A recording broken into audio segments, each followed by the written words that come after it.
క్రైస్తవ జీవితం ఎలాగుంటుందంటే ఆధారము లేకపోయినా ఆయన మనల్ని ఆధారముగా నిలబెడతాడు. అదే దైవ కార్యం. మనం ఇంత బీదలమైనా పేదలమైనా, మనకి ఎవరున్నా లేకపోయినా మోసపోయినా, మరలా మనం బ్రతుకుతున్నామంటే ఆయన మనల్ని చెయ్యి పట్టుకున్నాడు. నమ్మిన వారందరూ గట్టిగా హల్లెలూయా చెప్పండి, గట్టిగా హల్లెలూయా చెప్పండి. నేల మీద నడిచిన రీతిగా నీళ్ళ మీద నడిచిన వాడు అలాగనే మేఘం మీద ఆసీనుడై ఉన్నాడు. ఈరోజు దైవ కృప ఏంటంటే ఆయన నమ్మిన వారికి ఆధారము లేని చోట ఆసీనులుగా కూర్చోబెడతాడు అనమాట.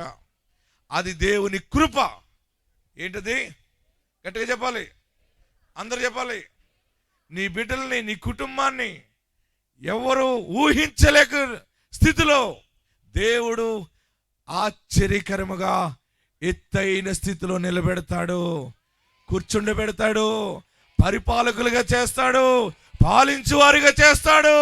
ఎందుకంటే మనం నమ్మిన వాడు మేఘము మీద ఆసీనుడిగా ఉన్నాడు. ఎవరైతే ఆయన వైపు చూచి పాపమును విడిచిపెడతారో వారికి ఆయన పరిశుద్ధత ఉన్న జీవితాలకి బలమైన పునాదినిస్తాడు, బలమైన సింహాసనం ఇస్తాడు.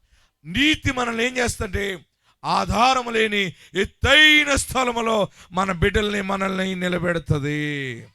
పాపమే అంధకారములోకి తొక్కేస్తుంది, పరిశుద్ధతే ఎత్తైన స్థలములో నిలబెడుతుంది. పాపం పోవాలంటే యేసుని నమ్మాలి. యేసుని నమ్మిన వాడు జీవితమే మామూలుగా ఉండదు, అది వేరుగా ఉంటుంది. మా జీవితంలో పాడైన మా కుటుంబంలోకి యేసు నామం వచ్చింది.